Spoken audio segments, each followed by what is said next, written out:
All right, hey ladies and gentlemen, welcome to tonight's show. It is not an open mic Wednesday. Tonight, I feel like I need to offer a bit of a refresher course, I guess you could say, on how to pitch your book. I want to discuss three very important things. The three, not secret ingredients, but they're definitely ingredients that need to be in every pitch to make it a good pitch. And I'm finding that as a publisher, I'm finding as someone who runs these open mic shows, I'm finding that more often than not, these three ingredients are completely missing. And they are vital to every single pitch. And not just every pitch, but every story. So, before we get started, I want to say hello to you in the chat. We got Ara here. What's up, Ara? I also saw two comments before when I looked earlier, and they're not here on the StreamYard, but I believe Shane Sullivan was one, and I forget the other person, but thank you guys for commenting as well. Blue Teddy Narrations, what's up? We have Jaded One here too. Yang, how are you, my friend? Hope you're doing good. Jefferson Roswell as well. Conspiracies and Comics, what's up? Jed Pirate Bromando. What's up, Dread Pirate Bromando? And then also we have Aaron Calamari here. And Fizz Chozo, what's up? Okay, so just like every other comic book radio that we have, I'm going to have a topic. I'm going to have a co-host tonight, Robert Geronimo, coming on 1 minute. And you guys can join. So if you are seeing the chat right there, pinned to the top of the chat, you'll find the link to join the show. And you can come on and discuss the topic. Tonight, I really want to make sure we stick to the topic. So if you have a question or a comment about pitching and things like that, please come and join the show. Feel free. We'll take you one guest at a time. If you can help it or not, please wait till we're done with talking about the three initial things. That's probably going to take about 20 minutes or so. So, without further ado, let me bring on our guest co-host. That is Mr. Robert Geronimo. Greetings, travelers. Happy to be here. What's up? Hope you're doing good, man. So, hang it. Yeah, we're all hanging in there. Goodness. Now, with pitching a comic, before I get into the three things that I think are absolutely mandatory for a pitch, when it comes to pitching, how do you generally go about it? Are we talking like a submission kind of pitch? Yeah, or submission and a pitch where you come on like a show, or maybe like a pitch where you're trying to sell the book, because there are two different things to pitching in a submission and then pitching to a customer. So pitching to a publisher, pitching to a reader, two separate ways of going about it. How do you usually go about it? Okay. Well, first off, I would try to come up with the elevator pitch. You know, that's like the at least 1 sentence to 2 sentence, couple of lines that kind of surmise the overall feel and vibe of the story, you know, and then of course who the character that we're following has to be a big one. You know, who is this character that we're going to take this journey with?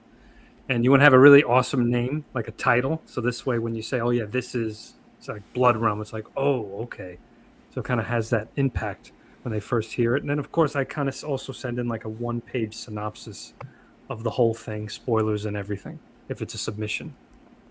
Yeah, because it's definitely important. You don't want to play coy like you kind of would when you're pitching a sales pitch necessarily to like a reader. You want to make sure you let that publisher know what's happening in the story. Yeah, absolutely. But the elevator pitch, you know, is really the quick one. It's because especially when you're at a convention, like you said, there's so many different ways of pitching and selling. So, but that kind of thing is universal. You know, coming down to what the 1 or 2 sentence structure, you know, of that surmises your vibe of the story.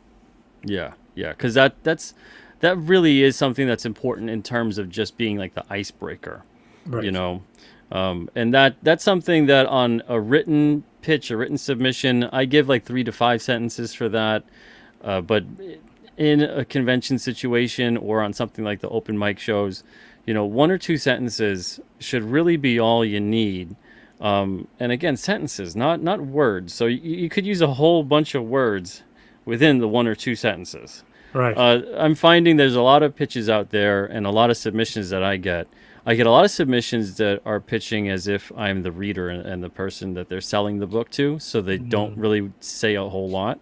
Right. And then I'll get a lot of people that are pitching on like these shows, as open mic shows, and they're very unsure of what to do. A lot of the times I'm finding people, they rely upon one of the things that I just say, no, try to get away from this as much as you can. And that's to say, it's like this, mix with this, put with this, and basically saying that your stuff is just like all these other things. Right. When you're pitching in any scenario, whether it's a publisher or on these kind of open mic shows to a reader, try to imagine as if nothing else has ever existed.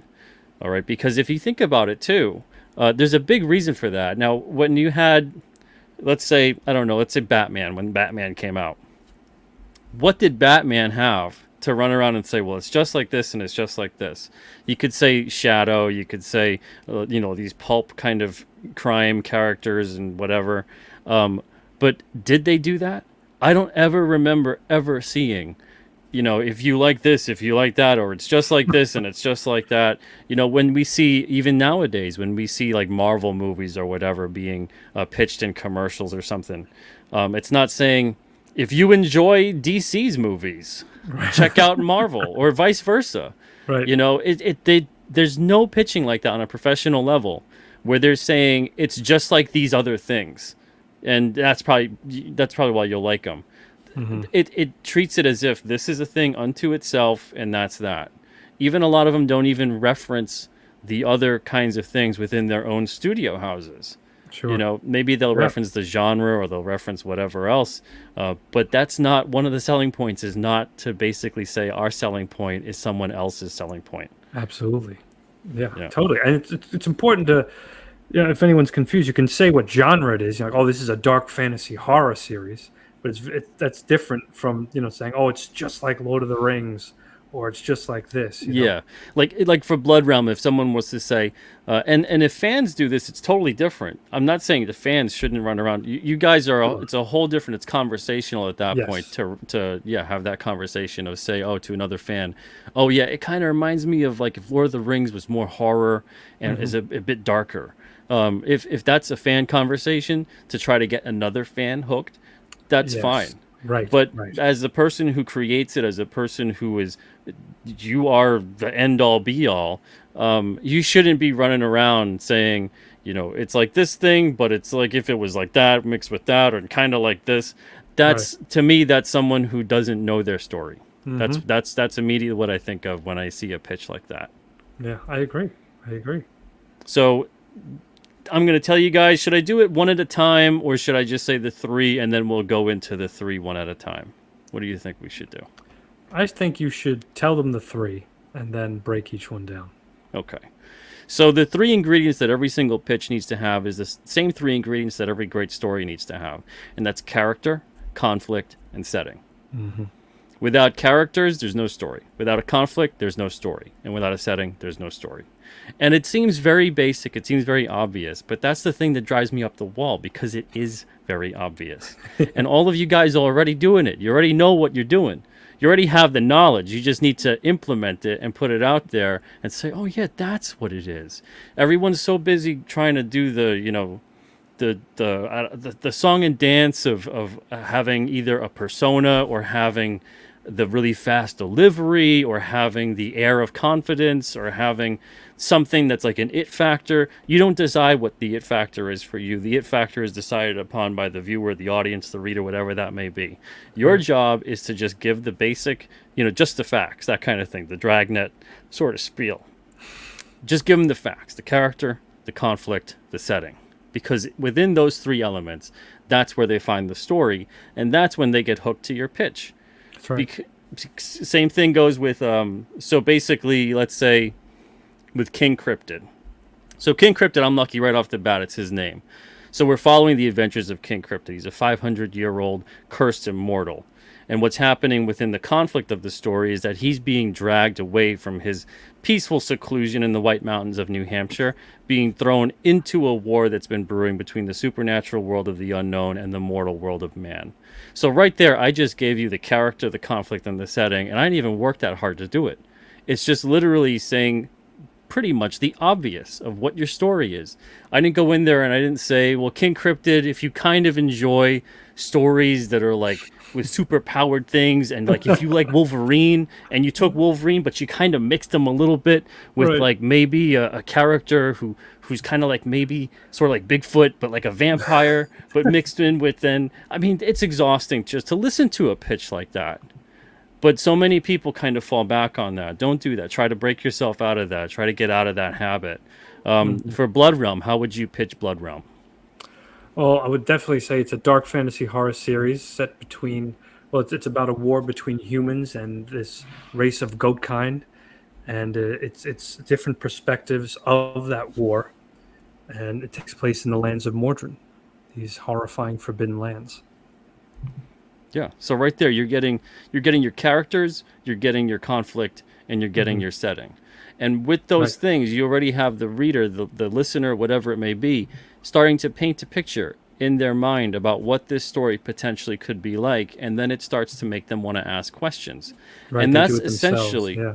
yeah, that's what you want in any good pitch. You don't want it to necessarily become, because then all of a sudden you start going, well, if it's all about the sale, 'cause that's another thing too. That's another part of the pitch that I know it's going to sound crazy to people out there. It's actually not about selling.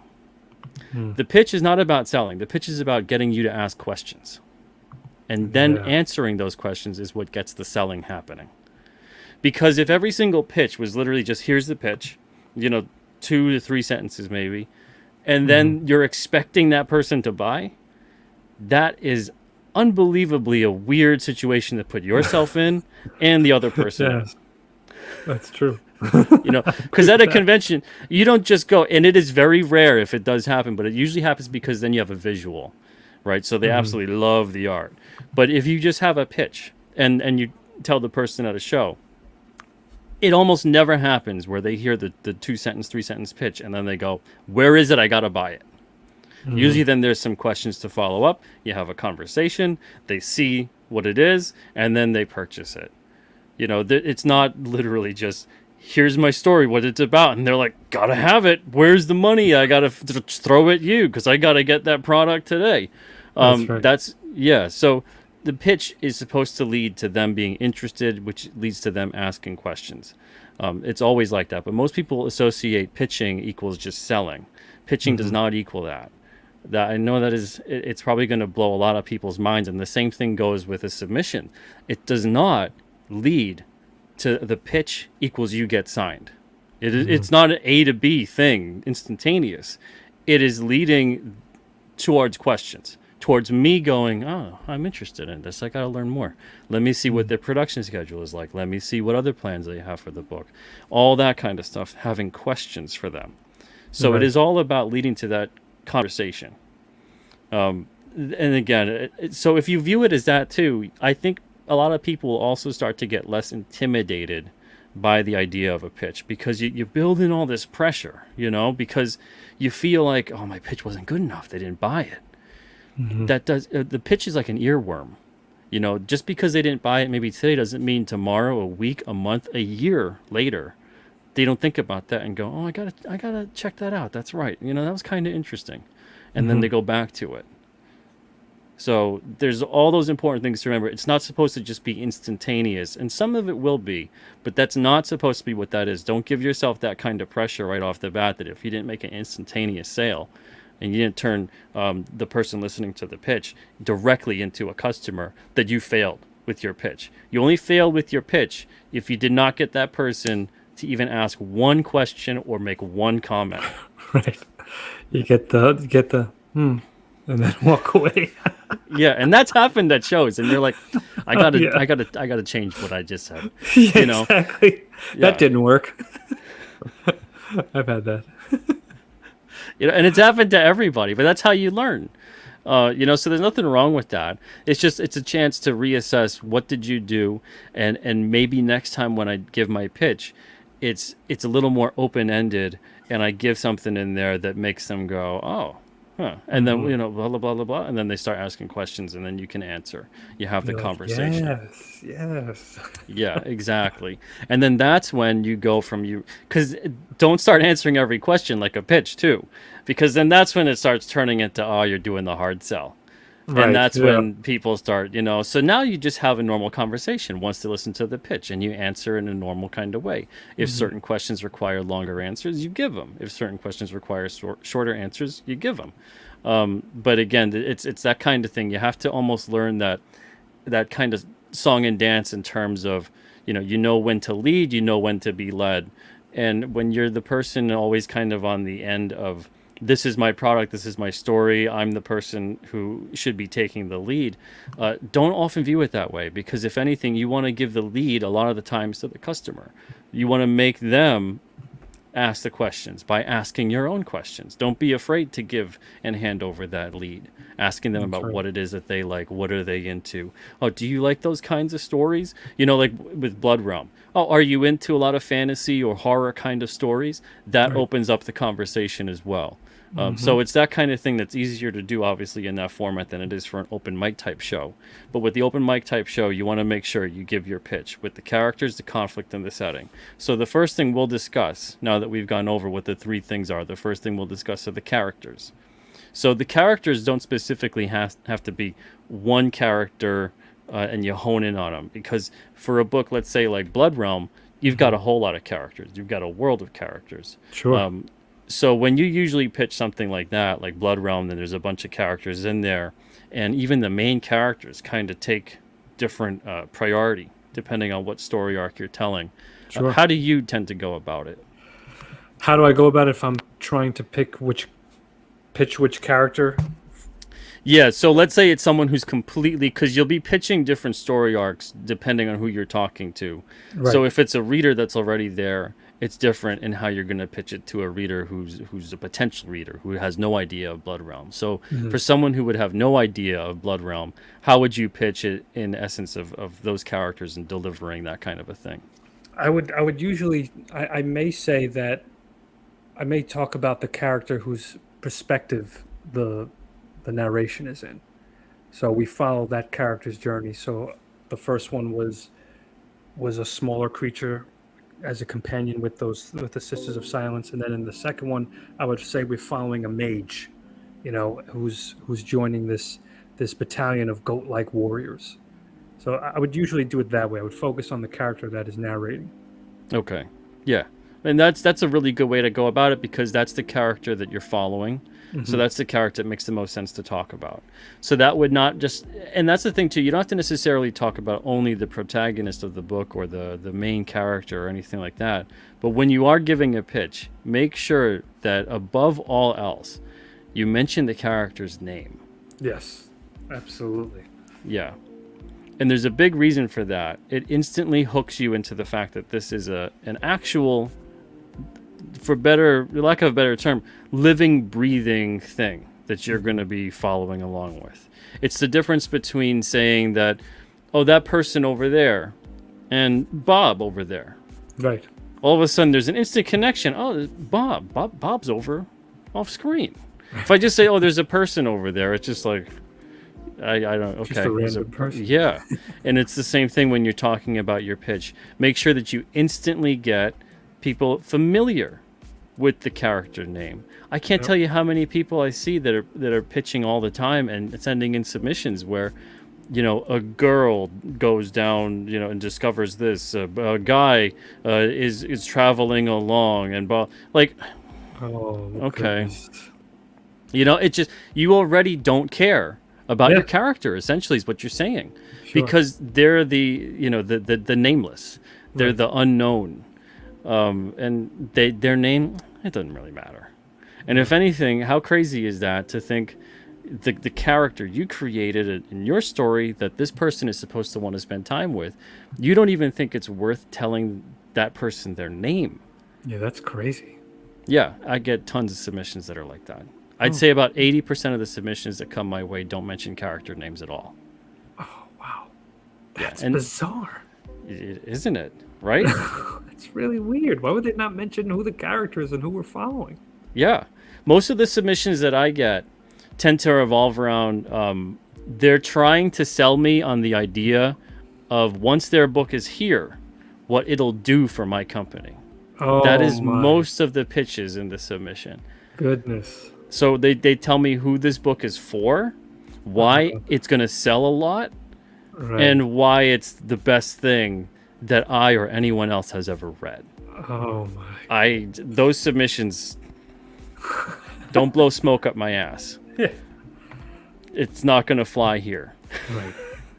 And oftentimes they'll preface it with, I think Alterna is like one of the best publishers around. And all this other. Don't do that. Don't kiss my ass. Yeah. Just tell me what your book is about. That's all I care about. What's your book about? And then I see the story, the characters, what you have being presented. And then I see the pages. And then I go, okay, I'm interested. Let's talk. But when it turns into... And this is one of the pitches I received about a month ago. I think this book will really speak to millennials. I think this book will do really well at your company. It'll probably sell several thousand copies for you guys. And I really can't wait till you see it because I think it's going to be one of the best things you've ever read. That was the pitch. Oh my goodness. Wow, you're gonna save the company. I'm like, So what's the story about? yeah. And I don't want to hack. I don't want to ask as a follow up in an email. Sure, no. What's At your that story point. about? I'm like, you had that opportunity. You shouldn't have to. Yeah. So there's so many people that it's, I don't know. I've said it before. They're trying to sell the sizzle, not the steak. I want the steak. You can't live off the sizzle. The sizzle is like, oh, yeah, it's nice. You know, look at that. And then what is it? The smoke clears and it's a big plate of nothing. You know, sell me the steak. Because if you don't sell me the steak, I'm going to assume you got no steak.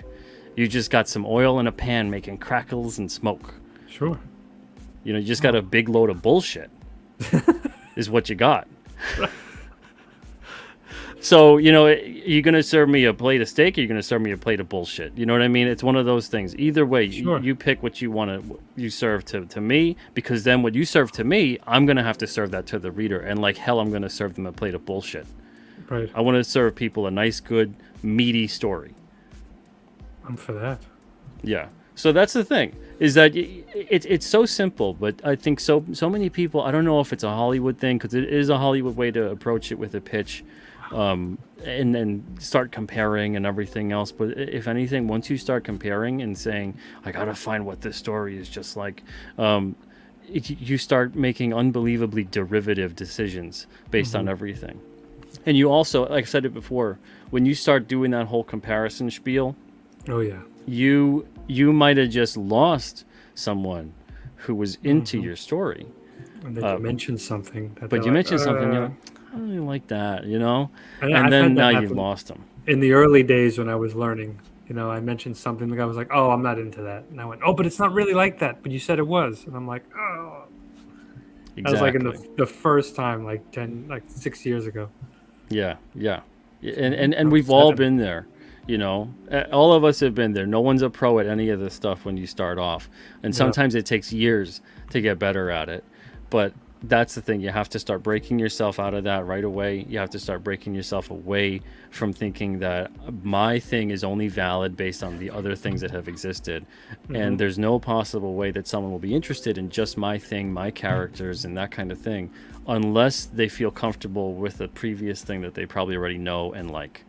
Right. You don't want to do that. You're going to set unrealistic expectations for what you're creating, and you're also potentially going to be pushing people away that might not like what it is you're comparing it to, even though you might think it's dead on, it's accurate, it's great. They might not like that, but they might have liked your story because your story is different. Exactly. It's what drew them there in the first place. Yeah. Let's see. Ben Soto says, my comic is going to save the industry, solve world hunger, and kill COVID once and for all. It's like My Little Pony meets Game of Thrones. Finally, Ben. Finally. We've been waiting it. The world needs it.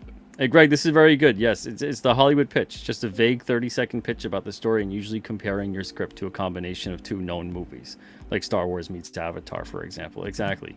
Yeah. Instead, you want to give the high concept pitch. You want to give the pitch that mentions the situation, the characters, and what's occurring. because if you don't mention any of that, and you could still do them in just as a short amount of time once you get good at knowing what it is that your story is. If you don't do that, and it's just your whole pitch revolves around it's like this and the other thing, and you don't mention your characters, you don't mention the uniqueness of your story, you don't treat your story like an individual, you treat your story like it's just another product in the assembly line, you're going to find that a lot of people out there are going to dismiss it. And if you do get certain publishers out there that enjoy hearing a pitch like that, run for the friggin' hills. Oh, yeah. Because that is not anyone. That is a publisher that is accumulating a bunch of spaghetti strands and throwing them all against the wall and seeing what sticks. That is not a publisher that's going to care about anything you're doing. That is not a publisher that's going to stand by your work. Like how we see nowadays a lot of publishers that they'll just, okay, you're gone. Someone on the internet didn't like something about it. That's right. And that's what they'll do. Goodbye. But if you actually have a publisher that knows and appreciates and understands your work because they're there for it, they're not going to do that. They're not going to just all of a sudden go, well, you know what? This thing, I just signed it to just sign something, to be honest. Now it's giving me a headache. It's gone. Oh, God. Yeah, and we see a lot of that stuff out there. It's not just in publishing. It's in movies. It's in games. It's in everything. Yeah, everywhere. Yeah. Aaron says it's like King Cryptid meets Blood Realm. Wow. Now, the sad part is, I think as storytellers, and I think a lot of you guys too, very imaginative in the chat, I think you could take stuff like this, like it's like King Cryptid meets Blood Realm, and come up with a pretty amazing sounding story.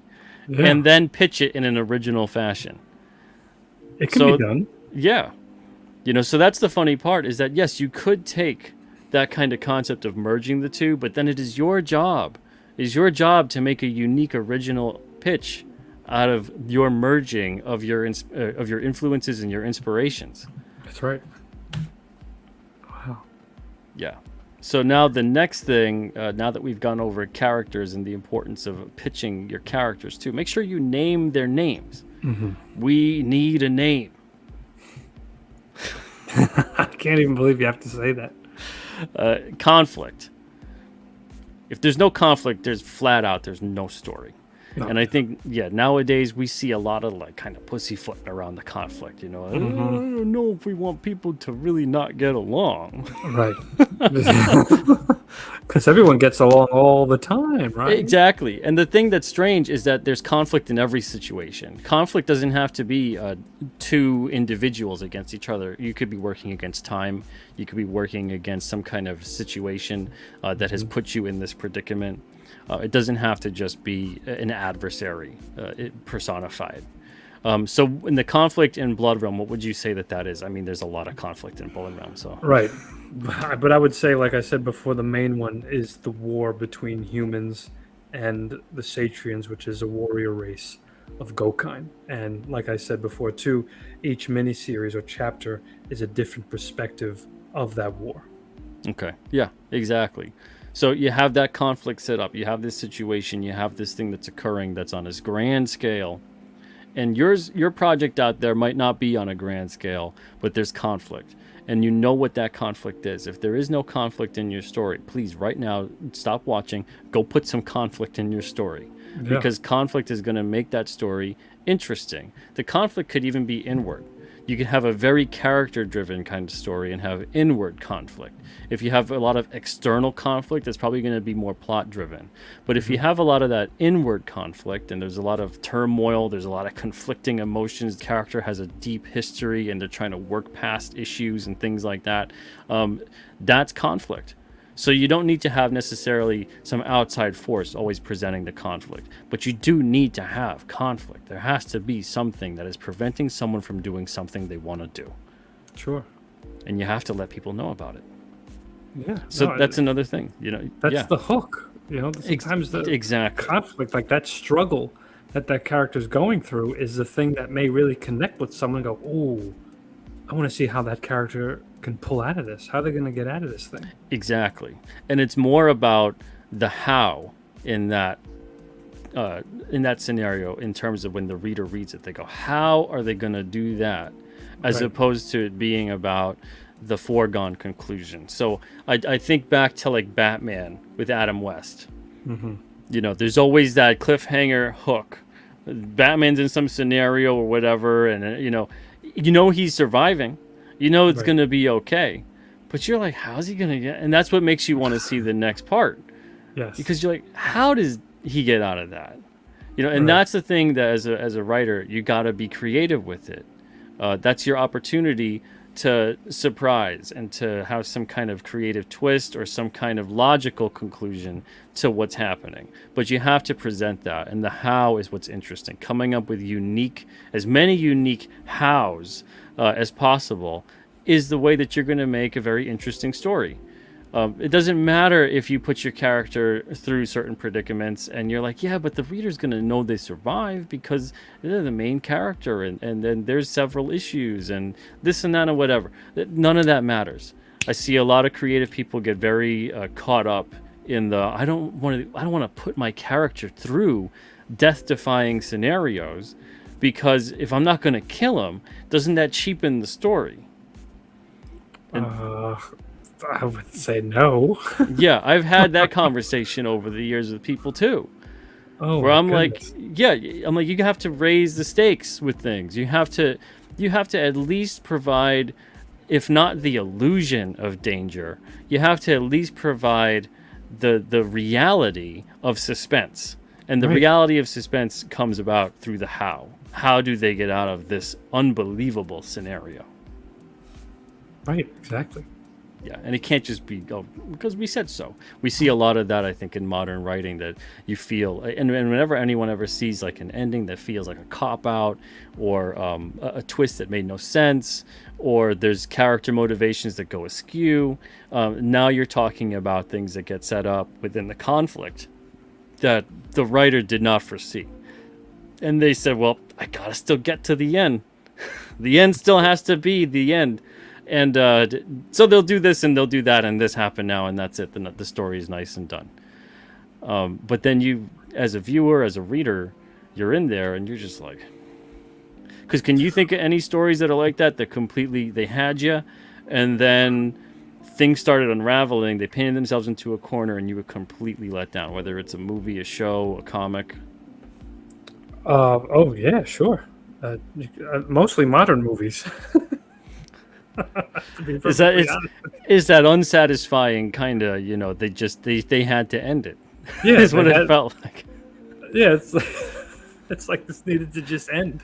But I'm also thankful because, it's been hell getting here. No, but some of them, no, it's like they have such a great concept, and you're like, all right, like come on, finish all the way through, go for it, and you're like, just go all the way out, just go, and they don't, and you're just sitting there, you're just like, are you kidding me? It's such an opportunity.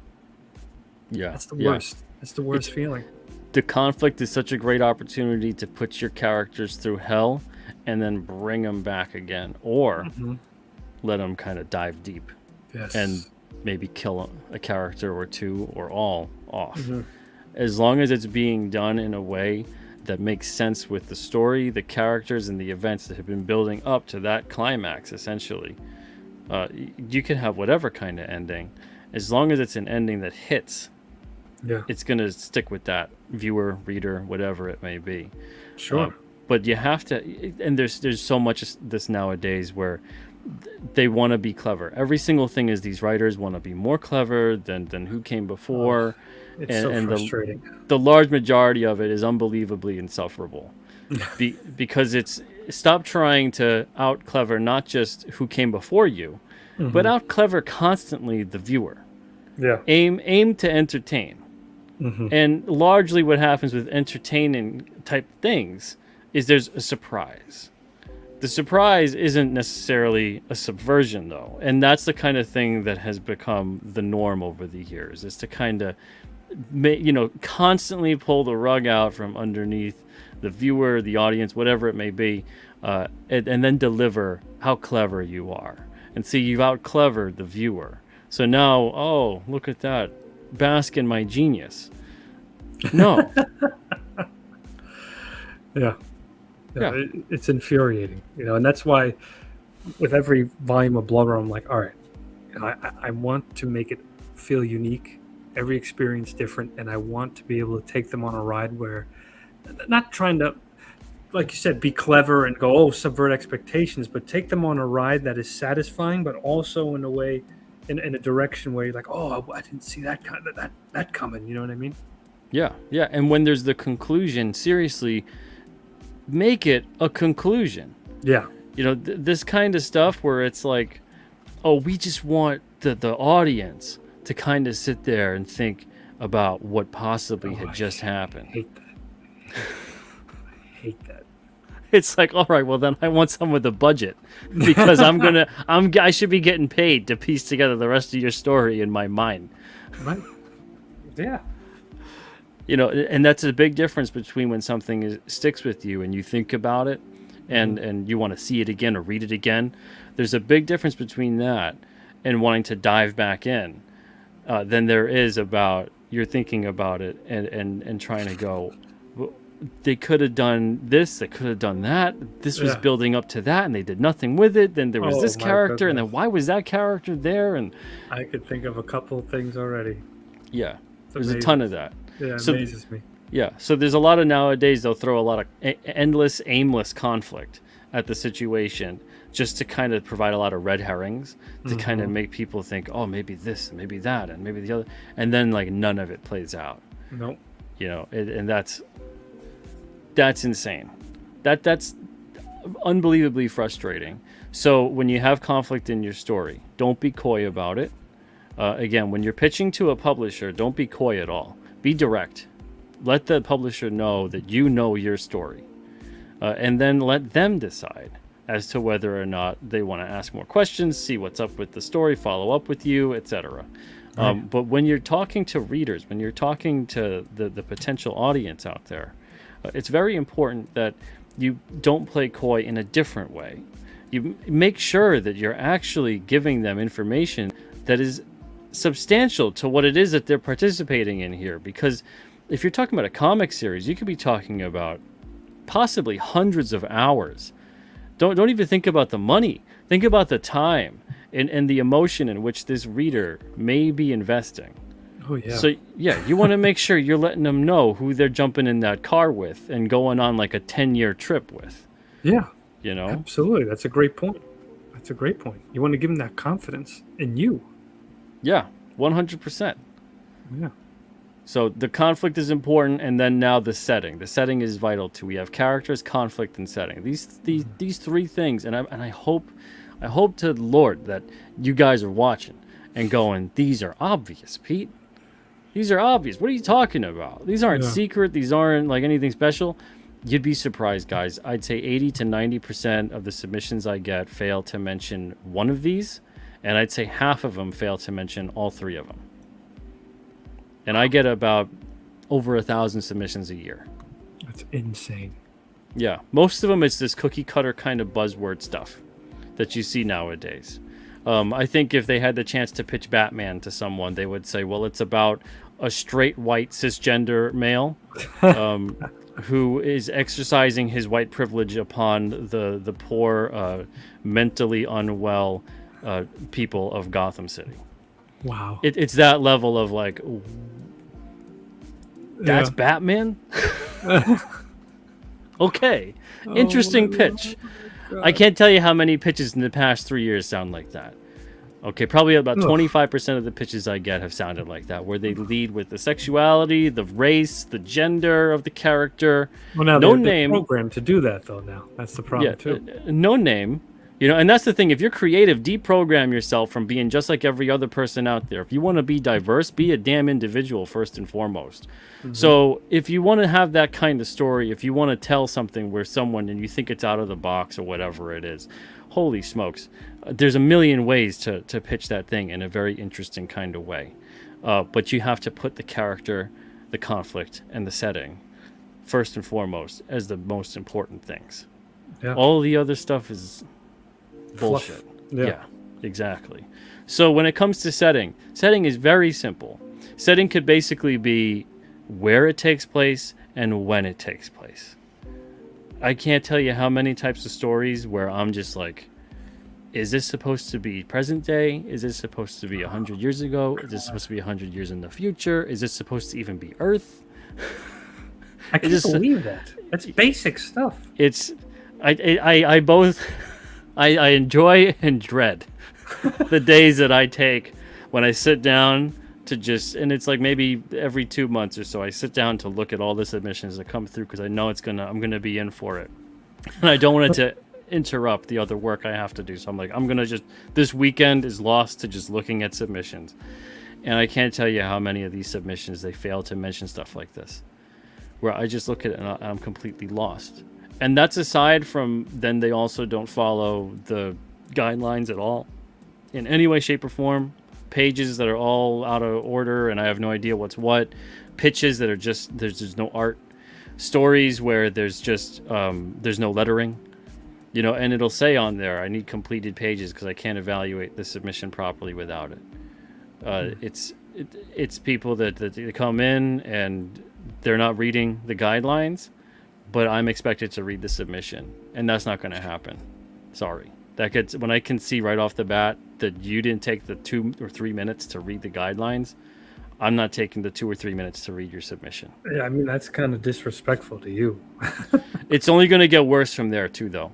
Like, Yeah. if I can't imagine, because you did the submission process, you did everything fine, obviously. Mhm. It's not difficult. But No. I can't imagine if you didn't do any of that, but you still submitted what you submitted. I would seriously respond back to you and I would say, your submission looks great, but I really wish you took the time to read that submission, because it's only going to get worse from here. And I can see that you're not following directions right off the bat. So I wish you the best. There you go. And especially as a teacher, as an educator, Yeah. you know what that's like when it's like, Oh, yes. these are very basic instructions. I've listed the instructions for the project, and why didn't you read them? You clearly didn't read them.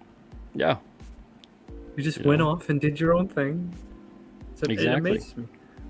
so the setting, you've mentioned it already, the lands of Mordrin. So I Yes. can already tell that doesn't take place on Earth. This takes place Right. in another scope. Right. And And- in Wirehead, I said that it took place in 1998 in the Pocono Mountains. Exactly.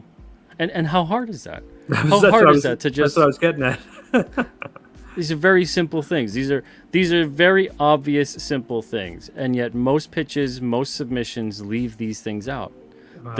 And you'd think, well, what are they possibly talking about then if they're not talking about the character, the conflict, and the setting? Right. What could they possibly talk about? So a lot of the times on the open mic shows, we'll get people that come on and they'll talk about, if it's a crowdfunder, they'll only mention the perks that they have. A lot of the times people, and if you're an open mic participant or whatever, it's a 3-minute time period. I'm aware you can't mention a lot, but at the same time, 3 minutes is, if Rob and I sat here for 3 minutes in silence, you would go, wow, 3 minutes is an eternity.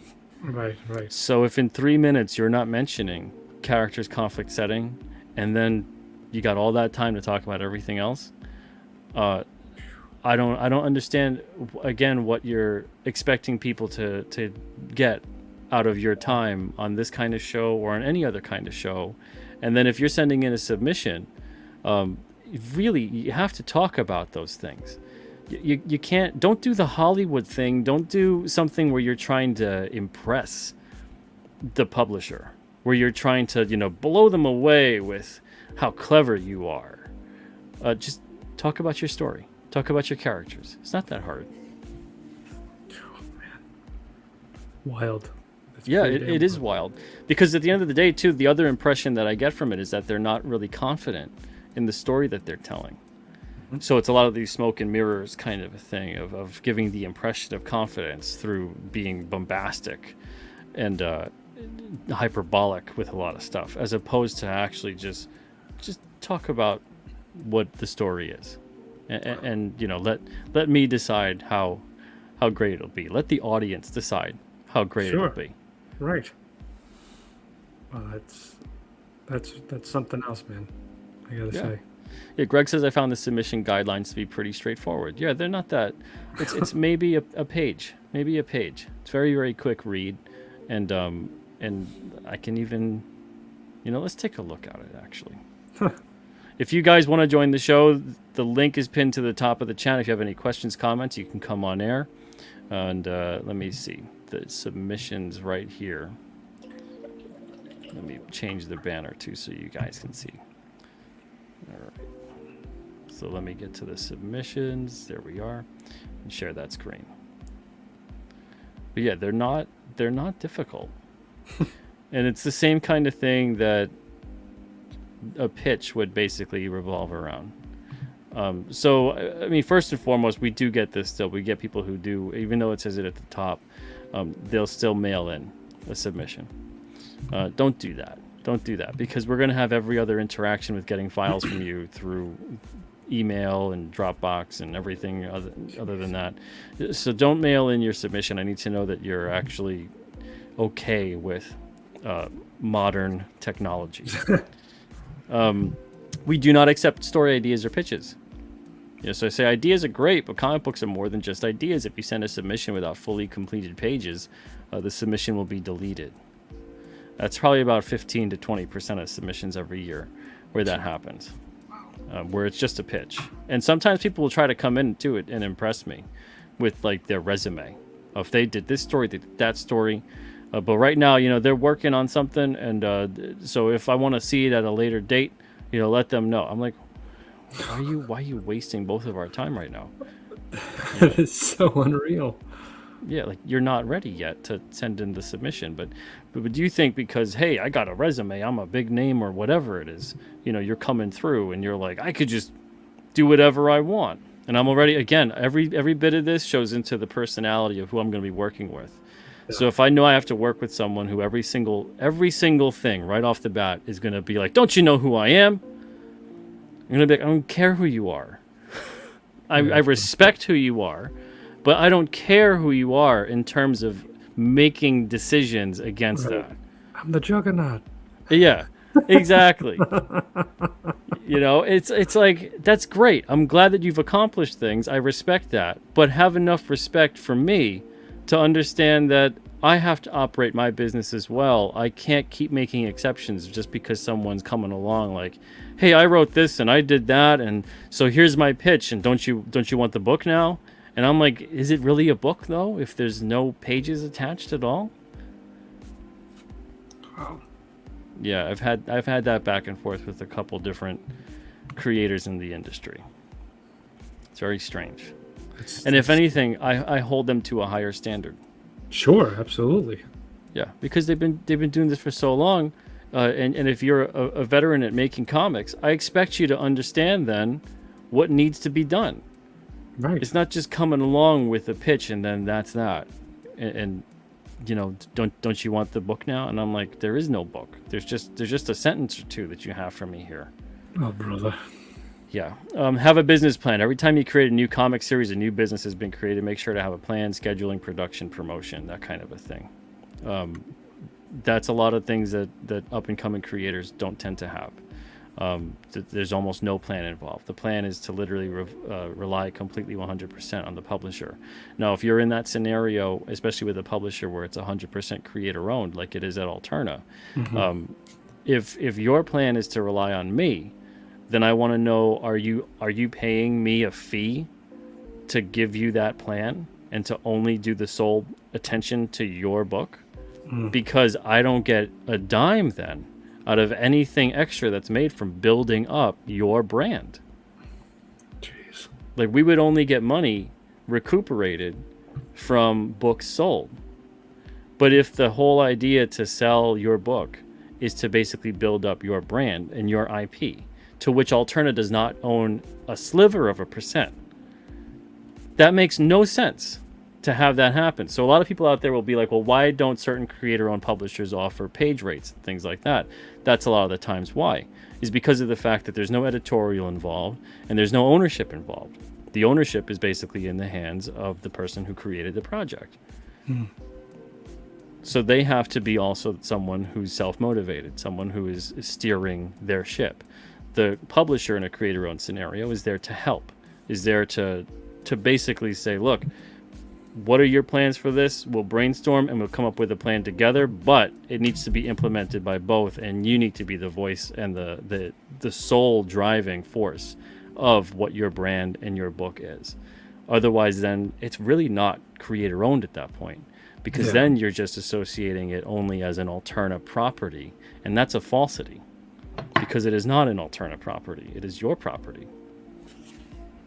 So that's something where I think it's still kind of murky, I think, a lot of the times with people that can't separate traditional publishing from creator-owned publishing. I can't believe that. Yeah, well,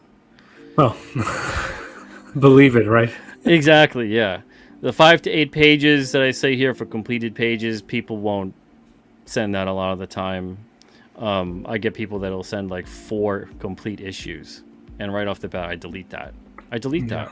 And they think it's kind of impressing, the person. Again, it's like, no, it doesn't impress me when I see that you don't read and respect the guidelines. Sure.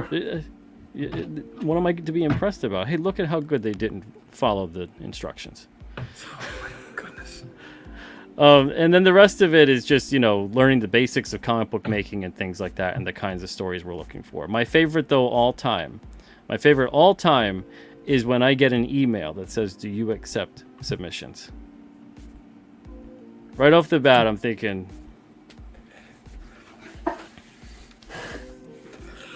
scratch one off. You hear it at home, okay? Because that makes no sense. That makes no sense to email, especially we have it right there on the site.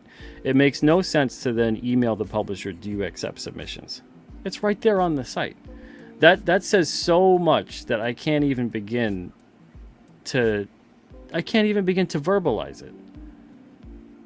Wow. It's almost like when you go to the I guess it's the $1.25 tree now. Right. But when you would go to the Dollar Tree and you would ask, the person, "How much is this?" It's that kind of thing that's like, how can you respond without kind of not sounding almost rude in a way? And when it comes to something like this with someone asking, "Do you accept submissions?" I can't imagine going to a publisher's site and instead of going to the submissions page, go to the contact page just to email them if they accept the submissions, but on the submissions page it says they accept submissions. Right there, I don't think you're ready yet. You need to take time. You're clearly not. Yeah, you're clearly not. Yeah. So there's a lot of that. And again, it's going to sound like I'm stating the obvious. I'm almost being ridiculous about it. But I can't tell you how many people. Hundreds upon hundreds of people every year for I don't know. It's maybe been a good solid 10 years, because Alternative's been around for 16 years. But in terms of the volume of submissions we've been receiving, I'd say maybe about a good solid 10 years that I've been receiving submissions like this. And the percentages are almost always the same every year.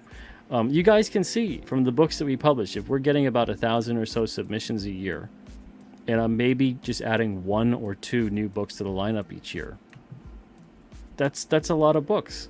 And most of them, it's not even that quick. I don't get far enough to have the breakdown of evaluating the submission on the level of nitpicking writing and art and things like that.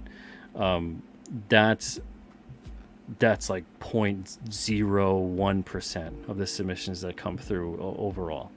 We're talking about most submissions that come in, and every single thing off the bat, I don't understand the breakdown.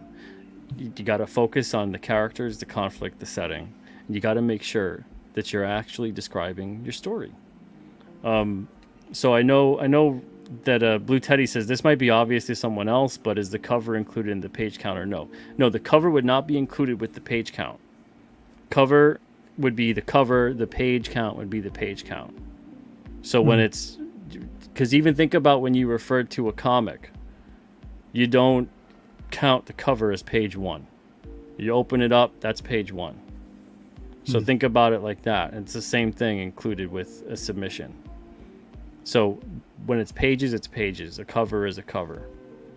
And also the covers too, that'll change with a submission. It's very rare that someone comes in with the exact kind of cover image they want to put out. Sure. Even the title could change. Blood Realm's title changed. Yeah, it did. Absolutely. Yeah. Let's see. Stato says a good pitch for a series involves telling the publisher what the hook is, not just this is the greatest story ever put to paper. And that's the thing is when you had pitched your book to me, you had a solid, interesting pitch to it.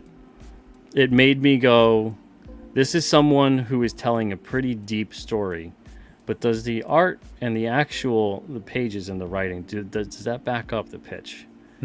So that automatically made me go, because there's a lot of submissions I get where I'm like, that pitch is, I look at every single one of them anyway, but I think that pitch, that is rough. I don't get a sense of what this is at all. And then sometimes they'll describe something in the pitch, and I look at the pages that are sent in, and doesn't I think, match up. Yeah, this isn't that at all. That's bad. Yeah. Before, when I think it was last year, for about maybe a year or 2 years, I had a rating system on a 5-star level of like writing, art, lettering, and I wanted people to be honest with me about it. I can't tell you how many people 5 stars across the board, and I look at it and I'm like, I would give this a 1. Wow. You know, and it's just how do you, and they would want feedback, and I'm like, how do I approach the subject with where do you them? begin? I'm like, I don't know. Are you trying to fool me? Are you fooling yourself? Right. Do you legitimately not have a good editing eye? You know, I understand believing in your story and everything else, but Sure. I mean, when I think of 5s, I'm thinking of, some of the greatest comics ever made. Yeah, right. So when you come in and I'm like, oh boy, this is rough. You're like 10 years out from getting to like a 3 or a 4, and I'm thinking, oh man, again, that's a personality kind of profile thing that got put in there, and I saw too many people just we're playing the I'm going to be super confident and hopefully like dazzle them with my confidence, and I was like, this just isn't going to work out with that. Yeah, that's interesting. Yeah. Did you have that when I submitted? No, I didn't have that when you I was submitted. gonna say I don't remember doing that. No. Okay. What would you have given yourself for art, writing, and lettering? I would have maybe given myself a 3.5. 3.5 for what? For the whole thing. Oh, the whole thing for all 3? Yeah, only because like I know its potential could be a higher number, but I'm sure if you obviously you took it, like you would help me get whatever suggestions you had to get to the level that it needed to be. You know what I mean? Yeah. I think for you, a realistic evaluation when I saw your stuff the first time would be like 4 art, 4 writing, 3 lettering. Oh. I don't think the lettering was yours at the time too. Right, it wasn't. Yeah. So I would have, and if any time I got a 5, I was like, this is a warning. Wow. Oh lordy. But yeah, it's like you're not supposed to beat yourself up on a self-evaluation, but goodness gracious, the delusions of grandeur that would come through. That's interesting. So that's why I just took it out. It wasn't being helpful at that point, and if anything, I would see that right off the bat, and I'm like, I'm already irritated. Yeah. Because I'm thinking, what is this? Right. You trying to fool me? Are you fooling yourself?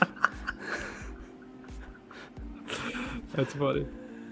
Because I never once would see anything that was a 5 that was anything past a 3. Right. And there was a couple 3s that I saw that I was like, no, definitely a solid 4. But I'm like, okay, I respect that. They could be tougher on themselves, which is good. Sure. But yeah, it was. Sometimes they were very honest with certain things like lettering, and they would give themselves a 1, and then I would have to agree because it would be pretty bad lettering sometimes. Lettering is probably the most out of any of the things that are wrong with the submission that's solid. Lettering is probably easily the one that people go off the rails the most. Interesting. Yeah. That makes sense. I mean, I feel like I felt that was pretty weak. That's why I hired somebody, but then you kind of boosted my confidence, and I was like, oh, you know what? I can do this. Yeah, you kind of got used to it. I don't know if you studied up on it or whatever, but it definitely showed that you started to understand the composition of the lettering and the placement, Yeah. and having it work with the art. Mm-hmm. because now it's seamless. I never look at your lettering and think, man, what was he thinking there? Oh, that's great. Thank you. Yeah. And that's I know oftentimes too, when you're someone who does everything, you don't really ever consider yourself as like a letterer. Yeah. But I think you would be a competent letterer on someone else's book. Oh, wow. Yeah. But like I said, I know oftentimes you don't really think of it like that. Like you're lettering your own thing the whole time. It's just like, it's just my one thing that I'm lettering. So it's like other people's? But yeah, but you'd never think, oh, I could letter someone else's book. Right. That's funny. But yeah, so when it comes to stuff like that, like I said, when I saw your pitch, it was a solid pitch. It made me start asking questions. It made me wonder about, well, does the rest of it deliver? And then when I saw the art, it was very interesting, and the writing was tonally perfect, because you could also get this thing modern day. I even mentioned it today on Twitter. You get these kind of characters, you get this kind of narration, whatever it may be, for some story that looks pretty epic. It looks very serious. Yeah. And then tonally, it's like a 12-year-old is telling you the story, who's just jacked up on Jolly Ranchers, and you just, what? Yeah, to look at then this epic, mind-blowing art, and then you have to read the stuff that just it's not even a rough draft, it's not a first draft, it's nothing that should be put to paper. And yet meanwhile there it is staring at you. To see that tonally ruin something on an epic scale. It is one of my greatest disappointments when I see submissions come across like that. And there's been a few where I had to tell them, look, your art's fantastic, the art on this is great, but the writing, you really have to go back and revise this writing. Treat your story seriously, because the way that you are writing it right now, I don't take this story seriously at all. I look at this as someone who doesn't care about the story, and why should I care about it? You do yourself a massive disservice. And I don't know if people are trying to aim for a certain voice or emulate something that they've seen somewhere else, and it's kind of a derivative thing, or that it's almost like a confidence issue, where they feel weird about treating this kind of story very serious. It's different if someone else treats their story. Like, it's different if like you're reading like Tolkien and they're whatever, and they're treating it very serious, and they're very confident with how they're telling it, and this character is that way, and they're doing this now, and this is what's happening. But if you were to write it, you feel like a fool or whatever. I don't know if it's a confidence issue or if it's, like I said, if it's an emulation issue, but either way the result is the same. But on yours, I was very happy that I was like, oh no, this is intense. Good. This dude's really into this, and because he's into it, I'm into it. Yeah, well, especially when you said, so there's going to be more, tales in this world, right? And I was like, oh, there can be.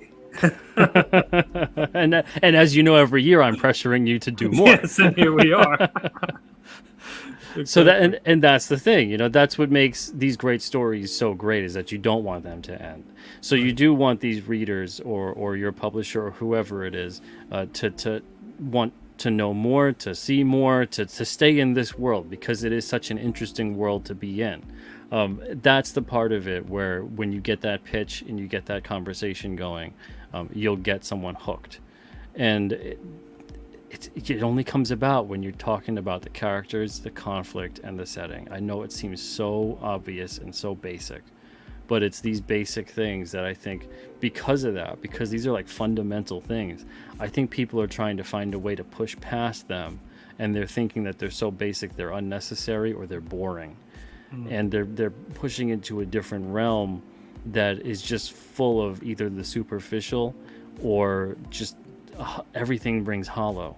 And it's just, all the sizzle. Like I said, the whole plate is sizzling away. It sounds great. It looks great. And then when the smoke clears, there's nothing there, because all it was just oil in a pan crackling away. Right.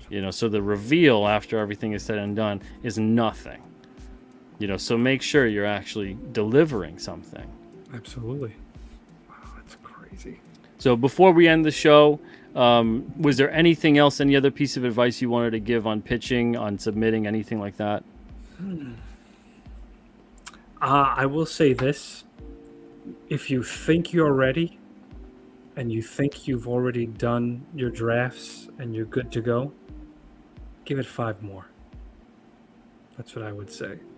Because I find that every time I thought it was ready to go, all right, I'm set, it's perfect, I don't need to edit a damn thing, I would find something that's actually was pretty detrimental.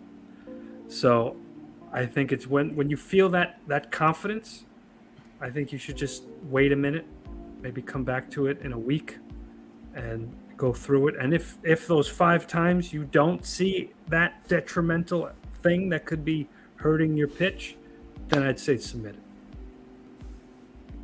That's good advice. Is that kind of cliche where there's no such thing as a writer, there's just rewriters? I never heard that. That's funny though. Oh yeah, and it's so true, because you don't just write it the one time. Even when you have the whole story and it's fleshed out and it's ready to go and you're ready to write it, with the act of writing it, you almost never go, just what you just wrote was good to go. Yeah, no, never. Yeah, it's so true. And if you do, you are doing it wrong. Right. I don't care who you are. I don't want to hear it. You're like, oh no, I'm good enough. I put the one thing down and it's good. Right. Yeah, definitely not. There's something there that you'll find. Absolutely.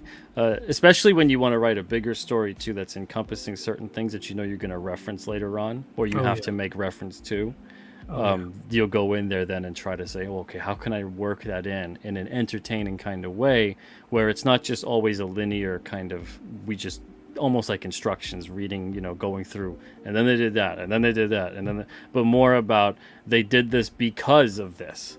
That's when the story becomes interesting, and that's when the situations become realistic. No matter how fantastical they are, they're very grounded still. Mm-hmm. Jefferson says, just curious, what is the percentage of submissions from someone who is doing both art and writing themselves versus an artist-writer team? I would say for us, probably like 1 out of 20. So 1 out of 20, it would be like Rob's case for the most part, where he's just doing everything. Or we have, and it's funny because we have quite a bit of those at Alterna, but the submissions that I get, you wouldn't think that based on how many of the one-man team is at Alterna, because we have Fabrizio, we have Brian Baugh, so there's a couple of people, we had a couple others too over the years, where it's just one person that does everything, writing, art, lettering, all of it. But submissions percentage wise, as far as what comes in it, so it's, what is that, 5%, 1 out of 20. So it's not a lot, but it is interesting though that tends to have a higher success rate, being the one person team, than the amount that come through. So of the amount of those that 1 out of 20s that come through, it's more likely that 1 out of 20 is going to get accepted than the person with the team. And I said this before, it has a lot to also do with the way a team gels. If you're someone who's a control freak, and let's say it's usually the writer, and you're in there and you have to have that artist and letterer do everything according to your script. There's no creative discussion, there's no back and forth, there's no letting anybody do what they got to do the best that they can do it. As a publisher, I've seen so many submissions, I can tell when there's a creative team that just doesn't get along. When there's this tug of war on the page, and if I can see that, the reader's going to see that, and just even from getting some of the submissions, and I can tell when the writer's got a massive ego. Yeah. And I'm like, this isn't going to be a fun time to work with you. So I'll oftentimes skip a lot of that. There's been cases too where some of the submissions were right on the cusp, and after having kind of a back and forth about the team and the production and things like that, I could see that it wasn't going to work out. The attitude was completely wrong. But again, like that kind of situation, it's rare, but it does happen. But yeah, we don't get a whole lot of those one person teams, but when we do, they tend to be more successful than not. Aloise asks, what are the paper sizes you recommend for drawing? So Rob, I'll hand that over to you. That you recommend for drawing. Well, is it just for sketching to practice, or is it final to draw for comics? Oh, okay. I like to. I mean, what the standard size is 11 by 17. That's what traditional comic book artists use. I say work to a size that you're comfortable with. I was never comfortable with 11 by 17. I work with 11 by 14. I find that to be a very conducive to my art flow. So it helps me be on time because it's smaller pages. I don't feel as intimidated with those big giant pages with the 11 by 17. So that's me personally. So I guess you would have to. I think that's a good size to start, and then feel if you're one of those people who like to put in a lot of line and a lot of, I don't know, just work big, then try out the 11 by 17. Yeah. I mean, when you work on that paper size too, are you sketching something out proportionally to the printed page? It's a little bit bigger to the printed page, just a little bit bigger. So I'm pretty proportionately to the page itself. It is bigger though, but it's not the exact size of what a comic book page would be. Okay. Yeah. Because most comic book pages are within the size range of like roughly 6.5, 6.625. So that's 6 and whatchamacallit, 6 5/8. Yes. Or 10 1/4. Yes. So they usually range in that kind of range. If you can proportionally kind of work in that. Yeah, sorry, then, I didn't mean to work at 11 by, like the whole thing 11 by 14. I'm sorry. Yeah. Yeah, draw the proportion that you need. Yep. Yeah, I think 11 by 14 is fine too. 11 by 17 is pretty big. Most of the time you'll find that 11 by 17 isn't like the live area that they're working on either, because there's extra room for like the name of the title, their name, like the little credits, the little margin notes, that kind of a thing. Yeah, you're right. Yeah. But 11 by 14, I've always thought that that's pretty fine. Yeah, I like it. Let's see. Nico says, is there time for questions? What should someone with no social media presence do to publish with you, I mean? Well, that doesn't matter if you have social media presence or not, but it does help. It helps greatly. If you don't have social media presence, I would absolutely want to know, what are you doing to get the word out there? Maybe you're independently wealthy and you're going to say, I'm going to buy up a lot of TV spots. Yeah. You never know. Because you have to do something. You have to do something to get the word out there. It doesn't have to just be social media, but you have to let me know, okay, well, I'm building a newsletter and we've got like several hundred people that are on here. I'm on this, I'm on that. Mm-hmm. Some people don't view YouTube as social media. YouTube still is social media. But if you view it as, well, you don't have Twitter, Facebook, Instagram, whatever, but you have YouTube, let me know that as well. But you need something. If you're not using anything to get the word out there, there's no way that I'm going to be able to work with you, because it's going to be this whole, everything's up in the air. There's no business plan as far as I'm concerned then at that point, because you have no plan for promotion. And if there's no plan to promote, that's essentially saying there's no plan to tell anyone that this thing even exists. Yeah. If that all is dependent purely, like I said, on the publisher, with the creator-owned publisher, if you're just relying on me to promote, then that's going to get very weird, because of the fact that, once again, we don't own any of your brand. And if we're going to spend time and money building up your brand to receive nothing back on building up your brand other than selling the book, you could easily then leave in 2 years. We just built up your brand and your rep, and then just parlay that into your own thing. So the same way that I don't want you to get screwed, I don't want to get screwed either. So you got to think about it in that kind of presence. But you should absolutely start always building up your own platform, because of the fact that you don't want to become completely dependent upon a publisher, no matter who it is. You want to make sure you're always building up your own thing. Let's see. And hey, Antoine, what's up? DC says 5 people can make a good comic. 2 people can make a better comic. 1 person can make the best comic. I read that someplace years ago and always remembered it. So yeah, it really is a too many chefs can spoil the pot kind of situation. Absolutely. So the more people that are going to be involved, the more likelihood that something is going to happen somewhere. I mean, that's true for everything. Every team is different. Absolutely. Every team is different, but you really have to be on the same page, creatively and also business-wise too. Because if you guys see a different vision on how to market this and what that kind of thing is like to reach the audience, that in itself could also be disastrous. So you might be able to work well creatively, but business-wise, it's horrible. Either way, the end result is failure. And if anything, I would actually say that if on a business level, you're more on the same page, but on a creative level, you're on a different page, you'd actually have far more success that way. Yeah.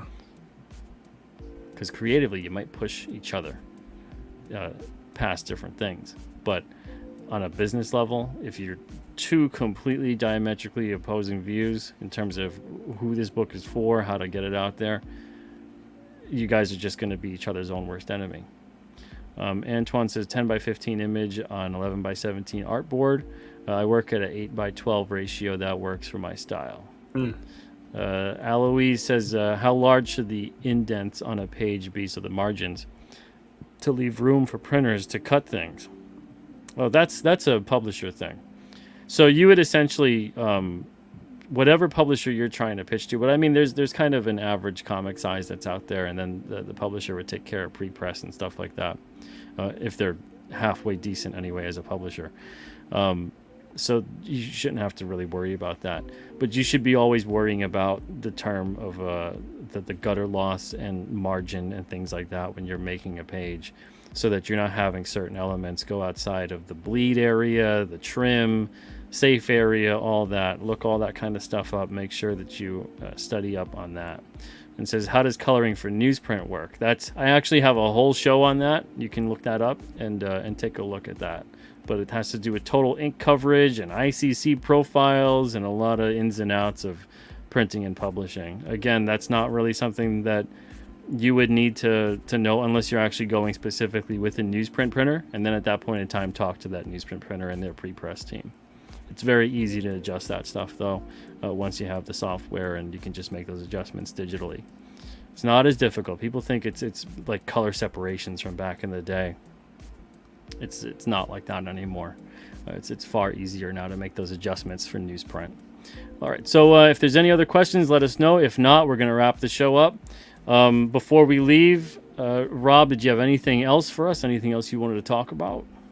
Just that my upcoming campaign, Indiegogo campaign for my Little Maya series, is going to be going live August 25th. We're going to have a launch stream on my channel.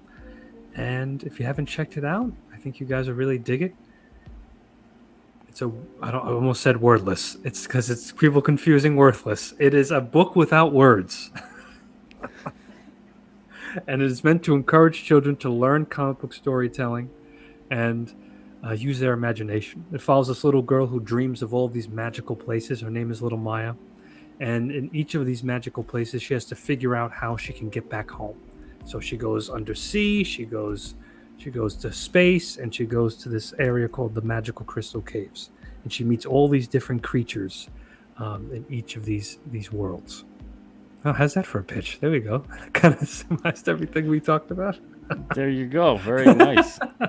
Impromptu, right? Like that. Look at that.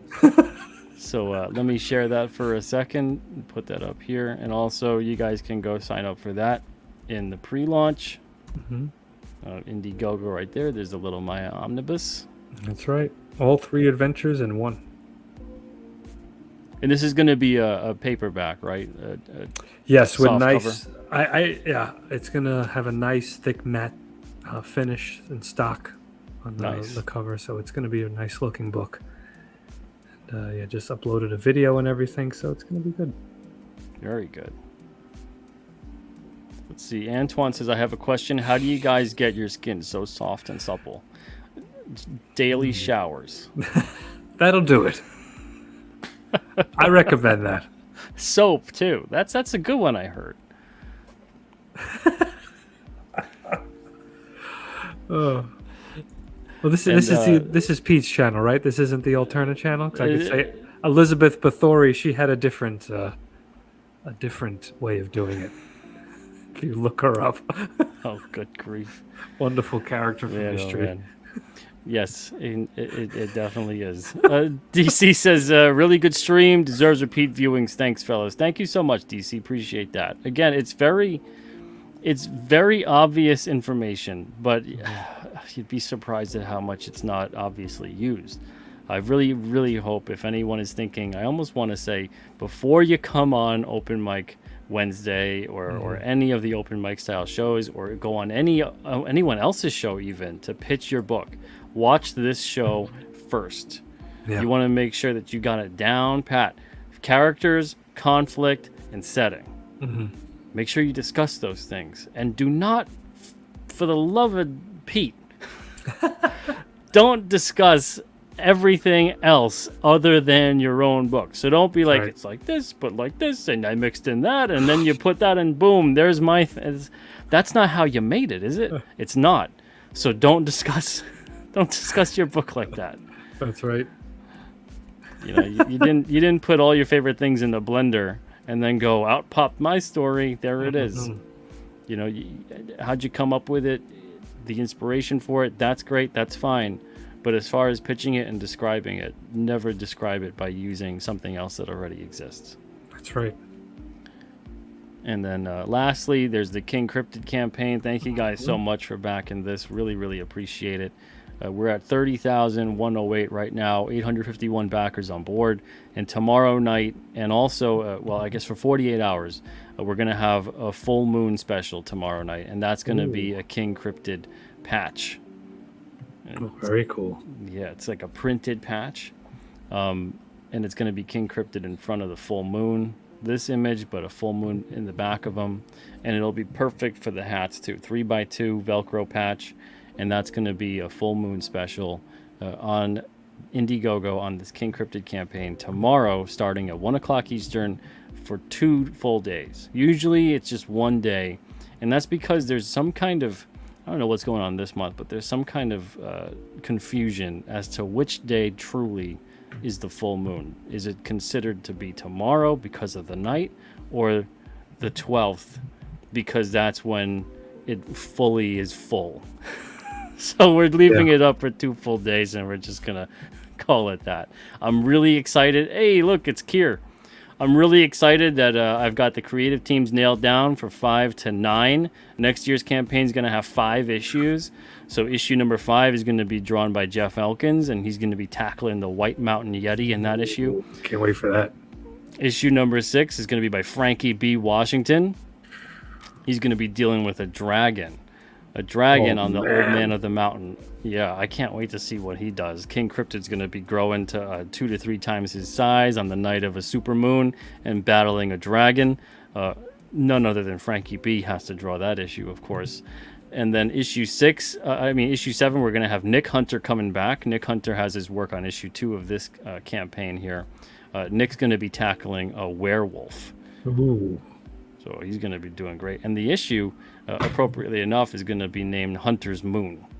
So it works out with getting Nick Hunter to draw it. Issue 8, we also will have Alex Jovich returning. And he's going to be he's going to be drawing the Halloween 1987 issue that we discuss in the issue number 3 of this campaign, which he draws as well. So we're going to be going back to that time period and building upon the events that lead up to future events of King Cryptid. And then issue number 9, we're going back to Huckamuck Swamp and talking about Broog and Puckwudgies, and Kier Covington is drawing that issue, of course. Nice. So sounds great. Yeah, I cannot wait. 5 more issues of this series. I was like, we have that Killer King story arc with 10 to 12. Should I just do 5 to 8, then do 9, and then do 10 to 12? Or should I just do that and do 10 to 12, and then issue 13 would be the nice catch-up kind of. It's a real fun issue. I'll explain that 2 years from now. But it's a nice catch-up issue, jumping on point. And also for those that have been reading, it's a lot of winks and nods to things that have occurred. And we treat it kind of like a documentary of a comic book issue. So it's like a documentary of King Cryptid within the King Cryptid series. But I figured that's the best way to do it. So we'll give you guys 5 issues next year. Everybody's on for it. Christian Rossi's coloring issues 5 and 9. And we've got all those other artists ready to go too. So it's just going to be great. I can't wait. But fantastic, man. I'm super excited. Oh, yeah. Lots of fun. Kier says 2 full days. Has the world gone mad? Well, I mean, full moon madness, right? So what better day? Let's see. And Aloise wants to know, this will be the last question for the night, wants to know what's some good dip ink for dip pens? That's funny. I was just in the process of trying to reply to her in the chat. So I was going to say Noodler's ink. Noodler's ink is my favorite for dip pens and fountain pens. It's really good stuff. It's got the fish on the cover. It's got the fish. There's like a fish as the logo. Oh, interesting. Let's see. And Kier says Speedball Super Black. Oh, okay. Oh, you can get that too. And then I would say Rapidograph. It's India ink. Oh, that's good stuff. I like that one. That's a good one. Yeah. Well, 3 good suggestions right there. Yeah. There you go. Try out what works for you and see what you dig. Mm-hmm. But thank you guys so much for watching tonight. If you are someone who is in the process of making your comic, or whether you're already doing this and you're pitching and everything else, and I've given you something to think about here, implement that. Let those people know about your characters, your conflict, and your setting. And thank you guys for joining us tonight. Rob, thank you so much for your advice and anytime being here and of course being shocked at all of the things that I get for submissions. I was pretty speechless through most of this. I was blown away. I was like, this is obvious. At one point, I wasn't sure if you were trolling, but then I was like, this is crazy. I know. It's tough even talking about it because it's so crazy that it sounds like I have to be making it up. Right. How could you submit a story and you don't mention your characters? And then, like, you don't mention sometimes even what the story's about. I tell you, when I get the submissions, I'm just as baffled. I'm thinking, like, what did I just read? It's like, oh, this would be perfect for this kind of person and that kind of age range and this kind of, they'll say that, but they don't talk about the story at all. I know. That's crazy. Can I share one funny story? One funny story from a submission I had received from a student many years ago. The assignment, we went over portraiture. So we talked about portraiture, what portraiture was, how do we do a portrait. And when it came down to the submission, everyone's handing in their portrait. I told them to pick anyone that they like, whether it be them or a family member or someone in the public eye. So I'm going through the submissions, and all of a sudden, I see all faces, and then I come across one. It's tree, and I'm looking at this thing. I'm like, looking at it. I call the person over, and I say, so "Did you read the assignment and guidelines?" "Yes, I did." "You did? Well, what is this?" She goes, "It's a tree." I said, "The assignment was what?" "A portrait." I said, "Yes." She looks at me and she goes, She goes, "Can I do Nicki Minaj instead?" I said, "Sure." Oh, goodness. A tree. I wish they got away with it a bit and made it like a person, but with like bark-like texture for the face. Well, once I said portraiture, they tried to tell me it was about the suffering of certain people, and they gave me a whole spiel, and that was a portrait of that suffering. That's the fine art world wrapped up in a pretty bow for you. We're like, no, that's just a banana taped to the wall. Yeah, it is. Yeah, I was like, you just didn't read the instructions. I swear that's it. Yeah, and this is I was impressed that you came up with that right off the top of my head, though. Yeah. Well, yeah, that's the thing that's crazy about the fine art world is that it's all like a load of bullshit. And the whole entire world is the emperor's new clothes, and everyone just coming up with the craziest bullshit story for this horrible, horrible thing that I don't even know what, because someone made it. It's art. Yeah.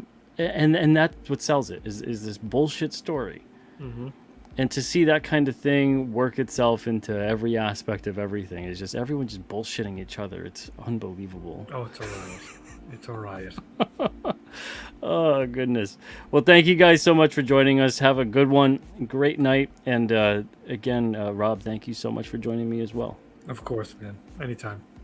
All right. Thank you guys. And have a good one. We'll see you again soon. Oh, and before I go, tomorrow I'll be on Statistical Zero's channel at 1 o'clock Eastern. We'll be having a nice, fun discussion about comics and whatnot. Very nice. So, yeah. Well, thank you guys, and take it easy.